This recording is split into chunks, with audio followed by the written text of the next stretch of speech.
What's up, YouTube? What's up, world? It's your boy Marky Mark back with another video. And as you can tell by the title of the video, basically what we'll be doing, or what I'll be doing in this video, is giving you an update to one of the videos that I have, one of the first videos that I had on my channel, which is 10 things to know before moving to the US Virgin Islands, the United States Virgin Islands. And in being that that was my first video, there was a lot of issues with the song in the first part of the video, and a lot of people commented and said, so of course I listened.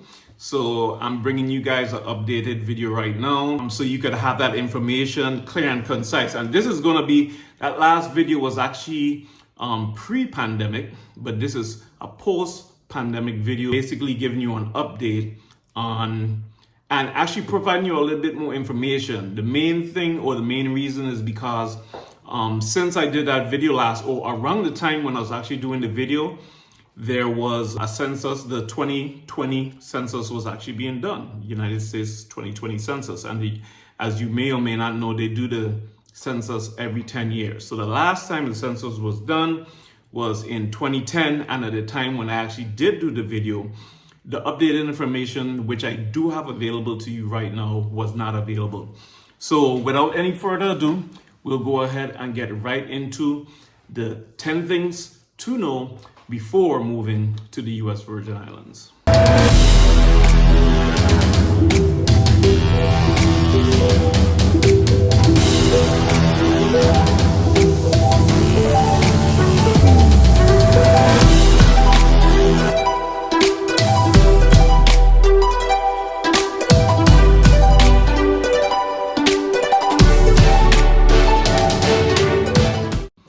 Okay, so first up on the list is going to be employment, which I did include in the last video as number one also.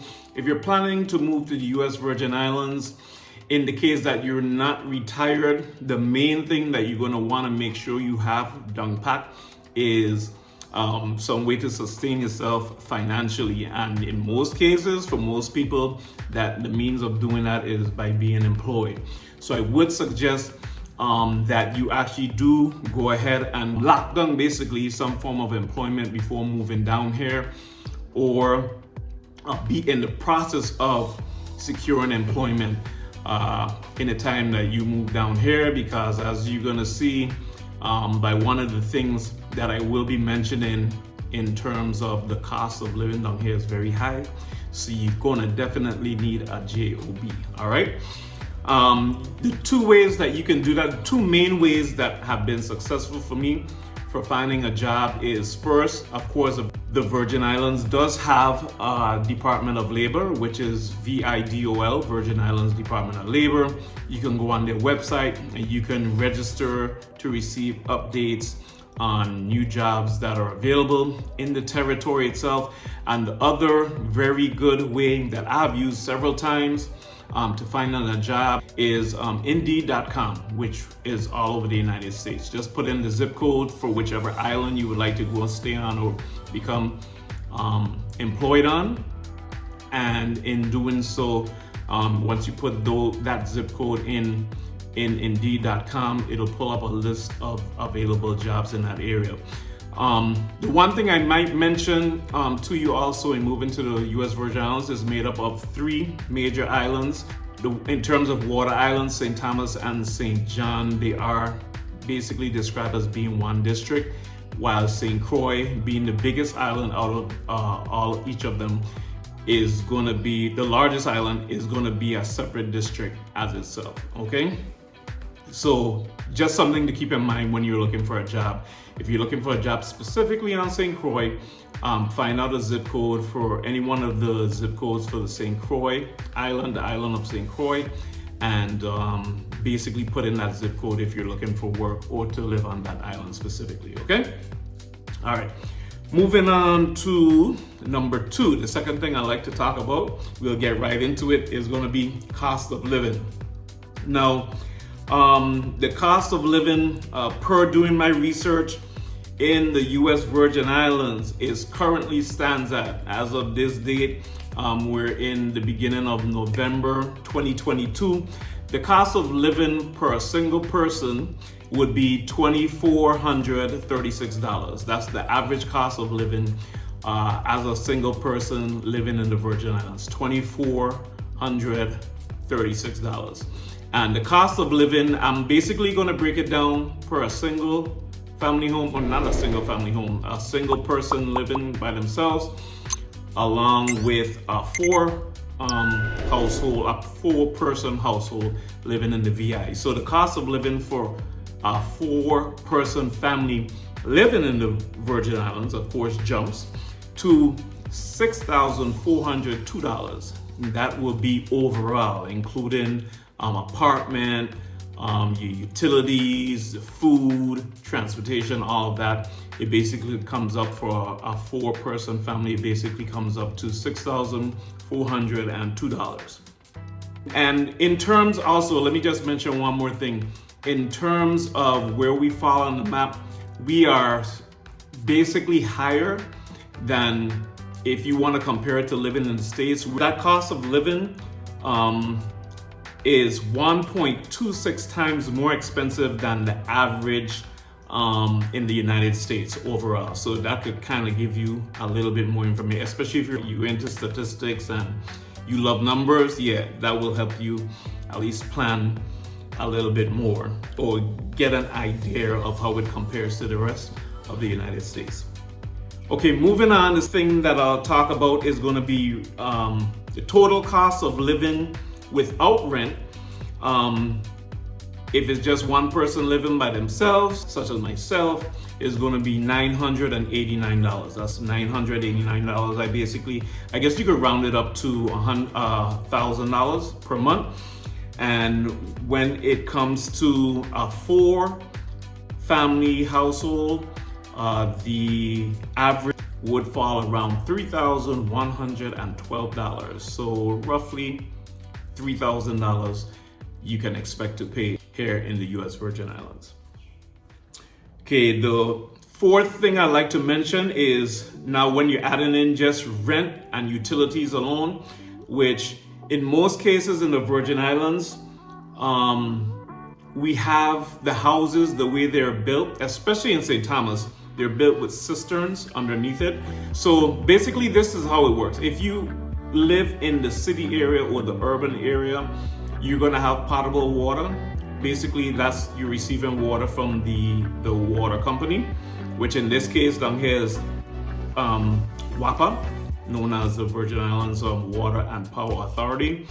And basically, if you're living in the city area, you would have to pay for water. But majority of people and majority of houses or apartments are outside of that area. They're like in the rural or country areas, as we like to call it. And those places, if you're staying there, would have what they call cistern water, where the water is caught in a big cistern or tank, most likely concrete tank underneath the house, and it catches the water coming off of the gutters and it goes down into a cistern underneath the house. In that case, you don't have to pay for water. So the main utilities you're left with paying is going to be power, internet, and that's basically it. Okay, so with rent and utilities, the total for a single family household or a single person household would be $1,447, and the total for four people, a four-person household, would then be $3,288. So that's the average cost per month for a single family household and a four-person household right here in the US Virgin Islands. Moving on to number 5 on the list, the average cost of food is going to be, food is pretty expensive now, guys. I've done a video, I'll put the link right up here in the description for you to check out where I did the video on sticker shock, and that was also pre-pandemic, so I may have to do an update on that. But especially with inflation nowadays, once again, we're at the end of 2022, the price of food has even gone up since then. So right now, based on the statistics I gathered from the 2020 census, the average cost per one person living to spend on groceries on food will be $777. and the cost of a 4-person family household, food for 4 persons in one household, is going to be $2,017, so roughly $2,000. And moving on to number 6 will be transportation, and I have it down as this will be using regular gas. The average price for gasoline right now is about $4, and if you use premium gas, it'll be about $4.75, $5. Let's say $5. It went down. It was high. It went everywhere, all over the United States. Was up as much as $6. We were up at $6 as well for premium gas. But right now, I'll say about, if you're using regular gas, about $200. Now, if you're on public transportation, it is actually much less. If you're living, once again, in the city areas, closer to the town areas or to the major highways, let me say that, more specifically to the major highways, you actually could catch one of the dollar buses in St. Thomas, which you're only gonna spend $1 to $2 the most one way. In St. Croix, you may be looking at paying $2, $3, or at the most like $5, if you, depending on how far you're going, of course. And that's one way. And in some cases, once again, if you're going all around the island, the maximum would be about $2 to $5, depending which island you're on. Now, when you get into actually hiring a driver or getting a taxi, now it does get much more expensive. And so you're looking at average $5. Let's say you're going about 5 miles. You're looking at to pay anywhere from $5 upwards to about $30-something, depending where you're going just one way, for taxi service here in the Virgin Islands. Unfortunately, when it comes to transportation, we as yet do not have ride sharing and Uber. There are people who working on a couple apps and so forth. Of course, they're gonna have it where it's gonna be registered. The people that you do have come to you are gonna be registered taxi drivers in the island. And it's not gonna be exactly like Uber, but I'm basically saying this to let you know that it'll be someone who's licensed to be a taxi driver and charge a fare for carrying you wherever you need to go, based on what I've heard, the word I've heard of these apps that are forthcoming. All right, so we of course looking forward to that being available in the islands really soon. They do have a couple of as a segue, they do have a couple of apps where you can actually order your food, and it'll be a kind of Uber Eats kind of deal where they'll bring it to your house, deliver it to your house for a fee, of course, in ordering the food, and you don't want to go out or you don't have transportation or means to go out and purchase the food itself. Okay, number 7, I'd like to talk about island life, the people, and the government. Of course, everybody, well, lots of people love moving. If you live away, especially where it's cold or whatever, you'd want to move to the islands. But one thing you need to understand, a lot of people end up getting culture shock, especially if you move someplace from a state like New York. You could definitely have culture shock because the pace of doing things on the islands and in the islands is very slow and laid back. And yeah, people like to take their time, do stuff on their own time. As they like to say, they're moving on island time, okay? And love to be fashionably late, which is not a fashion, but not good as a fashion, but down here, yeah. If you're in the islands, it basically would be, people like to be fashionably late. And so they usually say CPT time or Caribbean people time, all right? So stuff is much laid back. As I said, majority of people living down here probably are retired and so forth, not in the working class anymore. And so if you need to get something done, you need to find somebody who's very dependable. Excuse me, I'm not rolling on island time. The people are generally nice. You'll see a smiling face everywhere you go. And we are welcoming people. The Virgin Islands is made up of a conglomerate. As I say, it's a melting pot of people from all different walks of life and cultures, religions, creed, whatever you have it.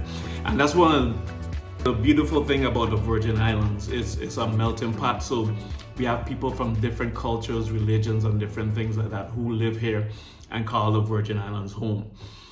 When it comes to the government now, that kind of laid back attitude carries over, unfortunately, into government operations also, where you would go to some government offices and they take so long to process, do the simplest task, whatever have you.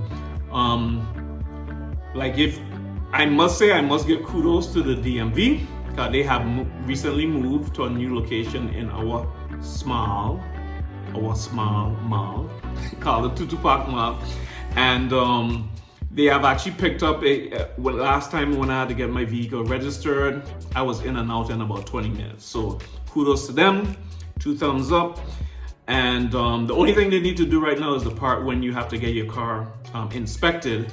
They haven't yet moved it to the same location. So you kind of running around. And that's another thing that I don't like with, especially on St. Thomas. A lot of the government offices are spread out all over the island. So you have to go one side of the island to do one thing, then run to the opposite side of the island. So if any government official is watching this, please, let's see if we could build like one facility where everyone could come there. I mean, UVI has a lot of land. Let's get some land from UVI and build a facility where it could be a one-stop shop of us going one place and taking care of everything we need government, especially specifically when it comes to the local government. All right, that's an idea that I would like to share for us to implement here in the US Virgin Islands. All right, also in talking about the government, I'd like to mention we're sort of kind of like the States, except for the fact that we don't get to vote for president. We have an elected governor. Come to mention it, if you're watching this video is supposed to be uploaded on Tuesday, which will be election day. And it's going to be Tuesday, November the 8th. And so basically it'll be elections day here in the US Virgin Islands, just as all over midterm elections in the States. We do on the off or midterm elections is the same time when we vote for governor here in the US Virgin Islands. The governor stays a term of 4 years. They can't stay more than 2 terms. They can't be elected more than 2 terms. So after that, if they do get in for a second term, that is their last term that they'll actually be in office. And then we have senators also, which are elected for 2-year terms. So every 2 years, we do have elections for senators. However, every 4 years is when we have elections for governor as well. We do have courts, local district courts here, which operate within the territory. And we also have the superior courts, which will basically be like the United States jurisdiction, like if you're dealing with something that's outside of the district itself. So that's basically a brief explanation about government and how things work down here and so forth. So we are an unincorporated territory. We're a territory of the United States of America. Persons in the Virgin Islands, when the U.S. did acquire the U.S. Virgin Islands, did acquire the Virgin Islands, did allow them to become citizens of the United States of America. Unlike, I think, 1 or 2 territories where they do not get citizenship. We do. All right, number 8 is going to be entertainment. I know I'm going to blunder on a lot of this. I could only mention the major things. We have a movie theater. We have a bowling alley, which last time I mentioned had shut down because of the pandemic, but they reopened. Both the movie theater and the bowling alley has arcade or a gaming area. We do have, you could go do, I'm talking about activities that you could do for entertainment and so forth. Of course, we're surrounded by water, being islands, so every water sport underneath the sun is available to you. My favorite is jet skiing. As you may or may not know, you could do parasailing, you could go out on day sails, you could go scuba diving, you could go snorkeling, whatever you have it, to your heart's delight. When it comes to the land, over on St. Croix, I know they do have the ATVs. You could go zip lining on St. Thomas and St. Croix. And then of course you could do one of my favorite pastimes also, which is hiking. Because wherever you go in the US Virgin Islands, there's always a beautiful sight to see. And going hiking will take you to and from and past some of the most beautiful views in the world. And I'm not saying that just because I'm from the Virgin Islands. I'm saying that because it is true. As you can look through many of my videos, you could go down the list of whenever you see us go hiking. Because of me going to the different locations, one of my other friends reached out to me and we started a hiking group called the 340 Hikers. So if you look at the playlist on my channel for the 340 Hikers, you can see the wonderful and beautiful places we've been to hiking right here in the US Virgin Islands. So that's for entertainment. There are also lots of other things that I didn't get to put on the list or include, so forgive me if I didn't get to mention it. If you remember it, put it down below in the comments so other people could know the things and ways of entertainment we do. Of course, have lots of nightclubs and bars, so you could drink to your heart's delight and dance a little tushy off to your heart's twerk to your heart's delight also. At the various nightclubs and so forth that we have also. All right, I'll try to put a link in the description of the names of different nightclubs and the different islands that you can go to, because we do have a very nice, lively nightlife. All right, here in the Virgin Islands. Okay, so in terms of wildlife, I'm going to mention some of the wildlife you will see. Of course, iguanas, mongoose. There, as you have seen in my video, you will see donkeys. We have wild donkeys. We have pelicans, hummingbirds, a whole variety of different birds too, including thrushes, which I don't like because they're eating my papaya all the time. We have herons. We actually have snakes. The snakes are not indigenous. I guess they did have a problem with the snakes back in the days. With the snakes. But then they brought in, the mongoose to take care of the snake population, and so the snake population went down. Apparently, some people have been bringing in some exotic snakes, and they have a lot of boa constrictors and stuff like that being found over in, I don't know if the people let them go after a little while or whatever. And they have a lot of snakes over in St. Croix. So whenever I'm walking in the bush in St. Croix, I'm always being wary in the rainforest or their habitat. I'm wary of what I'm doing, okay? Be cognizant of your surroundings, more or less. So that's a little bit of the wildlife. For the females, the more unpopular one would be the iguanas, the lizards, the frogs. Yeah, especially it's been raining a lot the past couple of days, so the frogs come out, they tussle, drinking up all the water, and the frogs like to be in a moist environment. So whenever it's wet outside, they like to come out, and you see them hopping across the street and so forth. But yeah, I know for the females, they would frown on that, but yeah, a lot of ribbit going on around the island. And as I mentioned, most of the houses are in the rural area, and the rural area is where we have a lot of bush. So I live in the border area of St. Thomas, which is a lot of bush, almost in the boondocks. I call it Puerto Rico, because I'm so close to Puerto Rico, I call it Puerto Rico. And so there's a lot of vegetation and wildlife around me where I live. So from time to time, yeah, we would have a few uninvited guests in the house. All right. And last but not least, the last thing I like to talk about would be the weather. The weather in the Virgin Islands. As you can see, 9 out of 10 times, the reason people actually move down here is because of the weather. We have some beautiful weather down here. Oh, talking about the weather, I just saw a big mosquito flying in front of the camera. And that's an issue we have. Whenever it rains, creates little puddles, and then the mosquitoes start laying their eggs. Let me get rid of this one, see? But from time to time, the mosquitoes spawn, basically, like out of nowhere. There's a whole bunch of mosquitoes, especially after it rains. And that's one of the things you have to contend with too. So make sure you walk with your bug spray or buy some bug spray, because you will need that down here in the Virgin Islands to keep the bugs away, specifically the mosquitoes. But the weather is what comes. The mosquitoes come with the weather sometimes. Once it's dry and so forth, you don't have much problem with the mosquitoes in the dry season, but in the rainy season, yes, we are still not out of the hurricane season as yet. That's why we're still experiencing some storms, hurricanes, and so forth. Hurricane season is basically between the month of June and November. And so, as I say, we're at the beginning of November. Hurricane season ends around, I think, November 22nd, 21st, thereabout. So we still have about 2 more weeks. And then there's a chance of a random storm even after that, those dates and so forth. But what I want to mention is that we have beautiful weather, 87% at a time. We have beautiful weather, nice fluffy white clouds and sunny skies and so forth.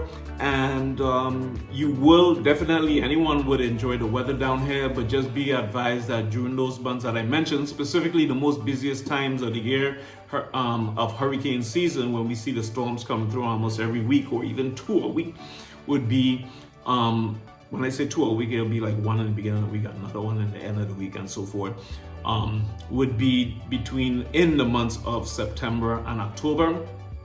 And which we did pass. We did have a whole bunch of storms rolling through. God bless us, God bless. So far we haven't had any big hurricanes or major hurricanes since then to hit us. That's 2017. So going on the average, it seems as if it's every 10 to 20 years before any major event happens, and hopefully it could stay like that. But always be vigilant and keep that in mind. And then in terms of living here, there are some people who are what we call snowbirds. They live here only 6 months out of the year. That means when it's cold up in the United States, a lot of them, like let's say they live in New York where it gets cold, or Chicago, or wherever, where it gets cold, they would come down here during the cold winter months, like let's say from October, or even in coinciding with daylight saving time, which we just had this past Sunday, where daylight saving time ended. So basically we would have people coming down here from November and then flying back up to the States in about April, May, and so forth, when it gets warmer up in the States again. So as I mentioned, that would be my 10 things to know before moving down here to the US Virgin Islands. I hope you have learned something. If you know of something which I may have missed, please feel free to go ahead and list it down in the comments below, and so everyone else would be able to share that information as well. This has once again been your boy Marky Mark, bringing you that wonderful information, and I'm signing out saying don't forget to leave your mark on the world, guys. Love you guys. See you guys on the next one.